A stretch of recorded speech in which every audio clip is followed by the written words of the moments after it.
appearance at a Duxford show, that year's two-day Duxford 75 show.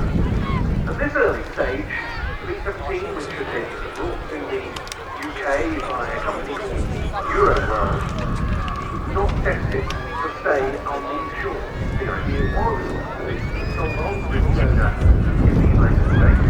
But so popular did it prove at displays around the UK, and that decision was soon changed.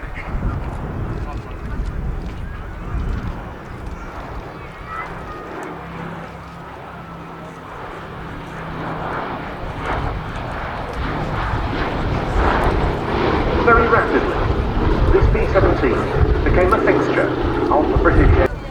Those were the colours that Ted White had on the nose of his own North American Harvard. That was sadly in 1982 the aeroplane in which, in a flying accident, he was to lose his life. It left the whole of the team operating Sally B, including Sally Bow, understandably devastated.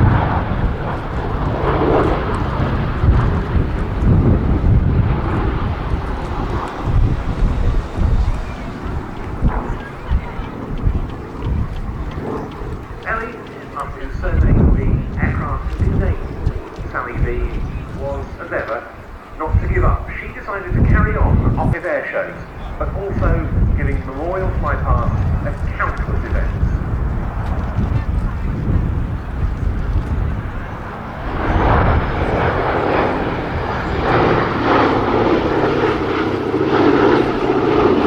And it does so because of Ellie and her team's desire to continue operating this aircraft for as long as possible as a memorial to those who flew these aeroplanes, and indeed to all of those American airmen, thousands upon thousands of them, who died on operations in the European theatre during World War II. But keeping an aircraft like this airworthy in private hands, because this is a privately owned aeroplane, it receives no official support, is a very expensive and very taxing business. Somehow, it's kept on flying, and somehow we enjoy it to this day.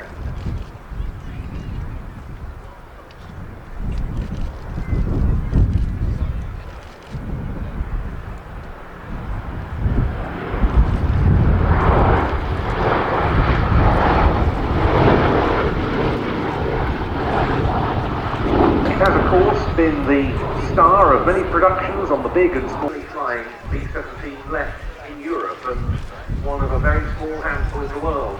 The final flypast coming up with smoke on, two engines to represent engine down on a damaged B-17 returning to base. All is dedicated to members of the Sally B Supporters Club, whose contributions help keep this aircraft flying. But in this 50th anniversary season, we should also pay special tribute to Ellie Sally Bow, the operator of this aeroplane, without whom this aircraft would have gone long ago.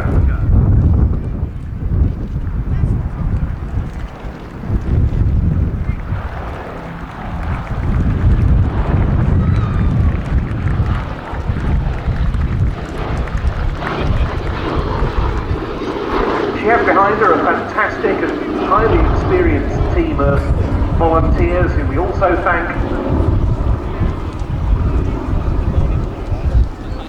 There's a Duxford-based P-47 of the 78th Fighter Group named No Guts, No Glory. It was then sold to the US in the mid-2000s as achieved back here.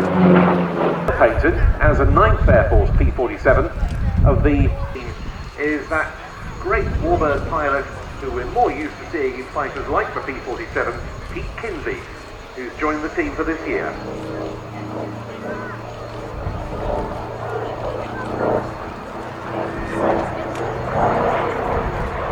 There are certain multi-engine types which are lighter than that, but it's in no way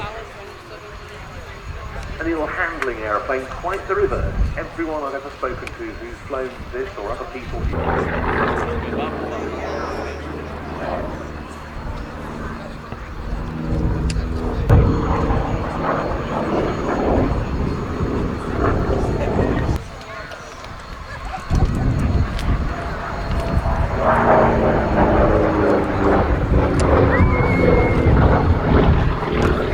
Supervisor commentator for the Royal Air Force aerobatics team, the Red Arrows, who are going to be closing the show today. That is going to park up at the far eastern end of the more refined and elegant machines than the big 450 horsepower Boeing steam and biplanes.